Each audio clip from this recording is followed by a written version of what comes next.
আজকের ভিডিওটা শুরু করার আগে তোমাদের সাথে একটা ছোট্ট টিপস শেয়ার করি। এখন আমাদের সবাইকেই প্রায় রোদে বেরোতে হয় বাইরে, আর সেটা কাজের জন্যই বলো, আমার যেমন ভিডিও করতে যাওয়া, আরও অন্যান্য অনেক কাজে। তো স্কিনটা আমাদের প্রচণ্ডই পরিমাণে ট্যান্ড হয়ে যায় প্রত্যেক দিন বাইরে বেরোনোর জন্য। আর আমাদের এখানে যেহেতু প্রায় সময় সামার থাকে, সেই জন্য এর থেকে বাঁচার উপায় হচ্ছে আজকে আমি নিয়ে চলে এসেছি তোমাদের কাছে। তো আজকে আমি তোমাদের সাথে শেয়ার করছি কি করে আমি আমার স্কিনকে ট্যান থেকে দূরে রাখি। হ্যাঁ, ওজনের এই ক্লিনজারটা দিয়ে আর এই ফেস ওয়াশটা আমি ইউজ করি ডেইলি, এবং যেটা আমার স্কিনকে একটা হোয়াইটেনিং ব্রাইটেনিং এফেক্ট দেয় ডেইলি যদি ইউজ করতে পারো। তো এটা কিন্তু অ্যাপ্লাই করার আগে ফেসটা একটুখানি হালকা করে ওয়েট করে নেবে, ওয়েট ফেসে অ্যাপ্লাই করবে। আমি প্রথমে দেখাচ্ছি, এটা ওজনের ফেসিয়াল ক্লিনজার, হোয়াইট পুরো জিনিসটা, আর এটা মুখে গোটা ফেসে অ্যাপ্লাই করে নেবে খুব ভালোভাবে। তারপর খানিকটা হালকা হাতে মাসাজ করে নেবে, তারপর এটা ছেড়ে দেবে 10 থেকে 11 মিনিট ফেসের ওপরে। তারপর খানিকক্ষণ পরে হালকা একটা উষ্ণ জলের দিয়ে মুখটা ক্লিন করে নেবে খুব সুন্দরভাবে। দেখবে অটোমেটিক্যালি তোমার স্কিন কিন্তু হোয়াইটেনিং গ্লো করছে, ভীষণ ব্রাইট লাগবে স্কিনটা। এটা আমি জল দিয়ে ওয়াশ করেছি, তোমরা পারলে ওয়েট টিস্যু দিয়েও ওয়াইপস দিয়েও ক্লিন করে নিতে পারো। অ্যান্ড সেকেন্ড ইউজ করছি আমি ফেস ওয়াশটা। ওজনের এই ফেস ওয়াশটা হচ্ছে জেল ফেস ওয়াশ, ভীষণই ঠান্ডা একটা এফেক্ট দেবে তোমার স্কিনকে। আর এটা দিয়ে ভালো করে স্কিনটা মানে মাসাজ করবে 2 to 3 মিনিটস, অ্যান্ড তারপর আফটার 5 মিনিটস স্কিনটা ভালো করে ওয়াশ করে নেবে। তারপর দেখবে যে এফেক্টটা কতটা ভালো লাগে। মানে আগের ফেসিয়াল ক্লিনজারটা তুমি ইউজ করবে তোমার ফেসটাকে হোয়াইটেনিং ব্রাইটেনিং গ্লো করার জন্য, অ্যান্ড সেকেন্ড তুমি এটা ইউজ করবে তোমার স্কিনটাকে আরও সুন্দর একটা নরম সফট এফেক্ট দেওয়ার জন্য। আমি তোমাদের সাথে শেয়ার করলাম আমার সিক্রেটটা, কি করে আমি আমার স্কিনকে ট্যান থেকে মুক্ত রাখতে পারি। চ্যানেল চলে এসেছি নতুন একটা ব্লগ নিয়ে। আর হ্যাঁ, এখন ম্যাক্সিমামই দুর্গাপুজোর রিলেটেড ব্লগই আসছে, আর থাম্বনেল দেখে বুঝতেই পেরেছো শপিং ব্লগ। তো আজকে আমি এসেছি জুডিওতে, সেই জুডিওতে গড়িয়াহাটে, যেখানে এর আগে আমি এসেছিলাম, ভিডিও ঠিকঠাক করতে পারিনি। তো আজকে একটু চেষ্টা করব, আর কিছু জিনিস যদি ট্রায়াল করি ট্রায়াল রুমে গিয়ে সেগুলো তোমাদের সাথে শেয়ার করব। এখানে কিন্তু এখনও সেল চলছে, যে সেলটা চলছিল এখনও পর্যন্ত চলছে। তো সেটাই আমি দেখতে যাচ্ছি কী কী জিনিসের ওপর সেল এখনও চলছে, তোমাদের সাথেও সবটা শেয়ার করার চেষ্টা করব। তো দেখা যাক চলো কি হয়। তো আমি গড়িয়াহাট জুডিওতে কালেকশান প্রত্যেকবার আসলে এরকম কমই দেখি, ফাঁকাই থাকে। তো আজকে বেসিক্যালি যে সেলের কালেকশানগুলো ছিল সেটা অনেকটাই শেষ হয়ে গেছে, খুব কমই সেলের কালেকশান ছিল। আর ওদের নিউ যে stock, latest Durga Puja collection stock কিন্তু চলে এসেছে। এখানে কালেকশান আছে মোটামুটি ভালোই, খারাপ লাগবে না। ওয়েস্টার্নের কালেকশানটা আমার মনে হয় বেশি ভালো এথনিকের তুলনায়। এথনিকের কালেকশান একটু কমই এখানে আছে। যাই হোক, মোটামুটি সবটাই আমি তোমাদের সাথে শেয়ার করছি যতটা আমি নিজে দেখি। কোয়ার্ড সেটগুলো আছে দেখো, আর টপগুলো 399 499-এ, আর প্যান্টগুলো 599 699, মানে মোটামুটি 1000 1100-এর মধ্যে একটা করে কোয়ার্ড সেট পেয়ে যাবে তোমরা, যেগুলো ভীষণই ভালো লাগছে দেখতে।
মোটামুটি কালেকশন আমি দেখলাম আর দেখো নিয়ে চলে এসেছি ট্রায়াল রুমে, কারণ ওরা বারবারই বলছিল ট্রায়াল রুমে গিয়ে কিছু পরে ভিডিও করুন। সেটা যাই হোক, তো আমি এই টপগুলো এই 4টে জিনিস নিয়ে এসেছি এবং এটা আমি তোমাদের সাথে পরে শেয়ার করব। তো দুটো আমি একই রকম স্পেগেটি টপ এনেছি, কালার অপশান আর সাইজ আলাদা। মিডিয়াম সাইজ আছে, স্মল এক্সট্রা স্মল কিছুই অ্যাভেলেবেল ছিল না। তো মিডিয়ামটা আমার মোটামুটি ঠিকঠাকই লাগছে, খারাপ লাগছে না। এগুলো সবগুলোই মনে হয় 499 599 প্রাইস আছে। আর এই যে কালারটা এনেছি এটা আমি এনেছি এক্সট্রা এক্সেল নিয়ে এসেছিলাম, কারণ এটার একটাই লার্জ ছিল, মিডিয়াম স্মল কিছুই অপশান পাইনি, তো এক্সেলটাই আনতে হয়েছিল।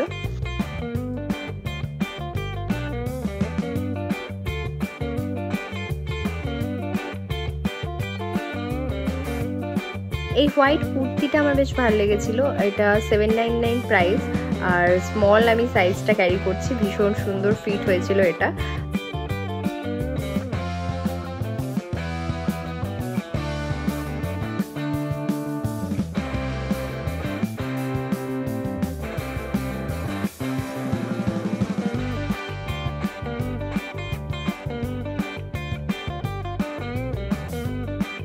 আর লাস্টের এই ড্রেসটা আমি নিয়ে এসেছিলাম স্মল, যেটা একদমই ফিট হচ্ছিল না, স্পেশালি স্লিভসের জায়গাটা, সেই জন্য এটা খুব ভালো লেগেছিল, বাট আমি তাও নিতে পারিনি।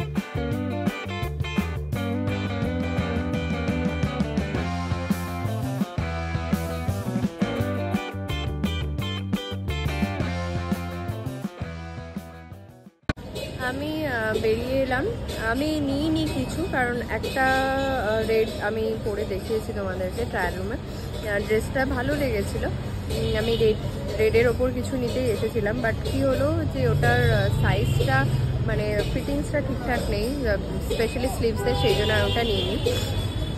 গড়িয়াহাট বা এইসব সাইডের মানে জুডিওগুলোতে এখন কি হচ্ছে, ওরা কিন্তু ঠিকঠাকভাবে ভিডিও করতে দেয় না। তো আমি একটু জিজ্ঞেস করেছিলাম, তো ওরা বলেছিল, কারণ এর আগে এসেছিলাম যখন আমি নববর্ষের আগে ভিডিও করতে গেছিলাম, ওরা আমায় বলেছিল ভিডিও করা যাবে না।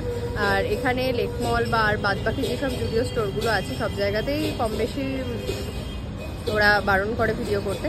সো সেই জন্য আমি ওদের জিজ্ঞেস করে টুকটাক অল্প দেখিয়েছি। আর আমাকে প্রথমেই বলেছিল যে আপনি ট্রায়াল রুমে নিয়ে গিয়ে নিজে ট্রায়াল করতে পারেন, সেই সব ভিডিওগুলো পোস্ট করতে পারেন। তো আমি সেই জন্য যেগুলো আমার ঠিকঠাক লেগেছিলো, ভালো লেগেছিলো দু একটা, সেগুলো আমি ট্রায়াল রুমে নিয়ে গিয়ে ভিডিও করেছি এবং তোমাদের সাথে সেটা শেয়ার করলাম।